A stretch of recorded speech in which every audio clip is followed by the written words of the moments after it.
السلام عليكم، ازي حضراتكم؟ فيديو جديد، جواز ازاي شاطر في ايدك من احد مواقعنا في الحي الاماراتي في بورسعيد. شقه تحدي رهيب رهيب رهيب. صاحب الشقه فجاه، احنا المفروض كان الشقه تخلص يعني بعد الفرح شهر 6، ففجاه باشمهندس ميعاد الفرح اول يوم العيد، وانا مستلم الشقه قبل العشر الاواخر بيومين، يعني كان قدامي 12 يوم تحدي. طبعا بعمل كل حاجه في وقت واحد، النقاش بيفنش، الكهربائي، السباك يا دوب المبلط خلص الحمام، السباك داخل بيفنش جوه.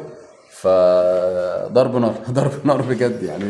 الحمد لله الرجاله يعني في ظهري ما خذلنيش، والحمد لله النهارده اخر يوم بنشطب، ويا دوب هنخلص النهارده يوم الاربع، يعني قبل الوقفه بيومين، يعني تقريبا الشقه في 10 ايام الحمد لله تم انجاز الشقه كلها، سباكه وكهرباء واعمال دهانات وسيراميك وتفنيش صحي وديكورات، ولسه الفرش ان شاء الله، ودولاب مطبخ. موضوع كان كبير، موضوع كبير كبير يعني.